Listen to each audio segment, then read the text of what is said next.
சத்துணவு சமையல் உதவியாளர் பணிப்பா. அதாவது ஸ்கூலில் ஃபஸ்ட்லேருந்து 5th வரைக்கும் இருக்கிற ஸ்கூல்லையும் அதே மாதிரி 6th-லேருந்து 10th வரைக்கும் இருக்கிற ஸ்கூலில் அந்த சத்துணவு இருக்குது பார்த்தீங்களா, அதில் சமையல் உதவியாளர் போஸ்ட்டு கிட்டத்தட்ட 9,000 நியர்பையில் அப்ராக்சிமேட்டாக இருக்குது உங்களுக்கு போஸ்ட்டு.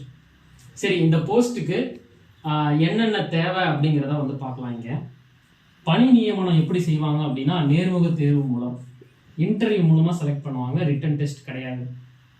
சரி, சம்பளம் எவ்வளோ இருக்கும் அப்படின்னு பார்த்தோம்னா 3,000-லேருந்து 9,000 வரைக்கும் இருக்கும் சம்பளம். இதுதான் பே ஸ்கேல். இது வேறுபடும் ஃபியூச்சரில், ஆட்சி மாறுது, மணி இன்ஃப்ளேஷன் ஆகுதுல்ல, இதை பொறுத்து சம்பளம் மாறுபடும். சிறப்பு ஊதியமாக முதல் வருஷம் வந்து 3,000 ரூபாய் கொடுத்து 1 இயருக்கு 3,000 கொடுத்து வைப்பாங்க. அதுக்கப்புறம் தான் கன்ஃபர்மேஷன் பண்ணி செகண்ட் இயர்லேருந்து இந்த சம்பளம் உங்களுக்கு கிடைக்கும். ஏன்னா இந்த ஃபர்ஸ்ட் இயரில் வந்து மேபி 3 months ஒர்க் பண்ணிட்டு அதுக்கப்புறம் பிடிக்கலன்னு கிளம்பி போகிறவங்களாம் இருப்பாங்க. ஸோ அதெல்லாம் கன்சிடர் பண்ணி 1 இயருக்கு உங்களுக்கு இந்த ஊதியத்தை கொடுத்துட்டு அதுக்கப்புறம் ஃபிக்ஸ்டு பேவா இந்த பே கொடுப்பாங்க.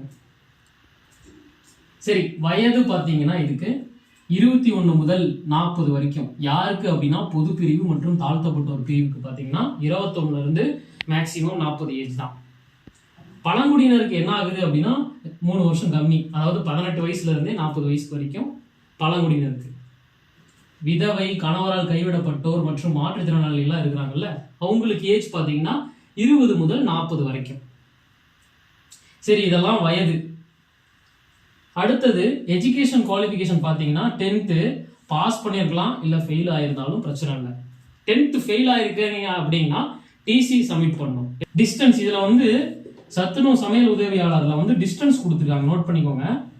3 கிலோமீட்டருக்குள்ள இருக்கணும். இப்போ கடைசி தேதி வந்து நான் சேலத்துக்கு மென்ஷன் பண்ணியிருக்கேன், 29/4/2025.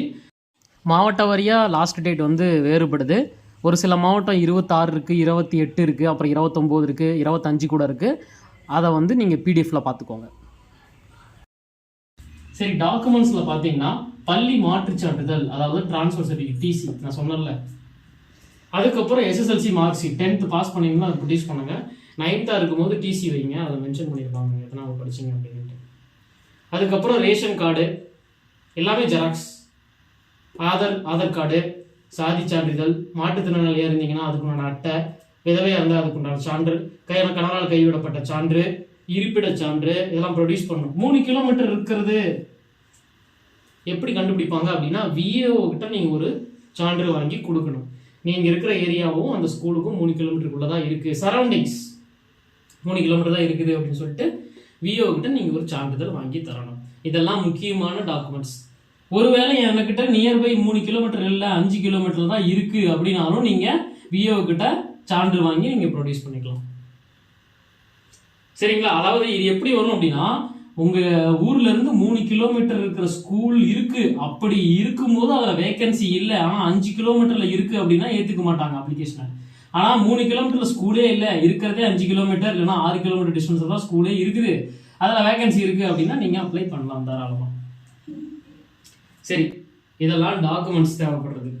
இதெல்லாம் பண்ணியாச்சு. இதுக்கு மேலே எனக்கு எங்கே போய் நான் அப்ளிகேஷனை சப்மிட் பண்ணணும்? இப்போ நான் சேலத்துக்கு மட்டும் எக்ஸாம்பிளுக்கு எடுத்திருக்கேன். சேலம் பார்த்தீங்கன்னா ஊராட்சி ஒன்றிய அலுவலகம், உங்களுடைய ஊராட்சி ஒன்றிய அலுவலகம் எல்லா மாவட்டத்துக்கும் இப்படி தான் இருக்கும். அந்தந்த ஊராட்சி ஒன்றிய அலுவலகத்தில் நீங்கள் அப்ளிகேஷனை சப்மிட் பண்ணிடலாம். அப்படி இல்லைன்னா சேலத்தில் மட்டும் பாருங்கள், சேலம் மாநகராட்சி, அப்படி இல்லைன்னா ஆத்தூர், இல்லைன்னா எடப்பாடி நகராட்சி அலுவலகத்தில் போயிட்டு நீங்கள் அப்ளிகேஷனை சப்மிட் பண்ணிடலாம். ஃபில்அப் பண்ணிட்டு அந்த டாக்குமெண்ட்ஸ் எல்லாம் அட்டாச் பண்ணி நீங்கள் சப்மிட் பண்ணிடலாம். லாஸ்ட் டேட்டு 29க்குள்ள இதை நீங்கள் சப்மிட் பண்ணி முடிச்சிடலாம். சரி, இப்போ நான் என்ன பண்ணியிருக்கேன், அப்ளிகேஷன் ஃபார்மை வந்து நான் வீடியோவோட டிஸ்கிரிப்ஷனில் வந்து அட்டாச் பண்ணியிருக்கேன். சேலத்துக்கு ஜென்ரலாக எல்லாத்துக்கும் அப்ளிகேஷன் ஃபார்ம் வந்து ஒன்று தான், அதே எடுத்துக்கோங்க. மற்ற மாவட்டத்துக்கும் நான் என்ன பண்ணியிருக்கேன், பிடிஎஃப் டவுன்லோட் பண்ணி நான் டிஸ்கிரிப்ஷன் அட்டாச் பண்ணியிருக்கேன். அந்தந்த மாவட்டங்களுக்கு உண்டானவங்க நீங்கள் அந்த பிடிஎஃப் பார்த்து டவுன்லோட் பண்ணி யூஸ் பண்ணிக்கோங்க. ஸோ அப்ளிகேஷன் எங்கே சப்மிட் பண்ணணும்னா அந்தந்த மாவட்ட ஊராட்சி ஒன்றிய அலுவலகம் மற்றும் மாநகராட்சி நகராட்சியில் சப்மிட் பண்ணணும்.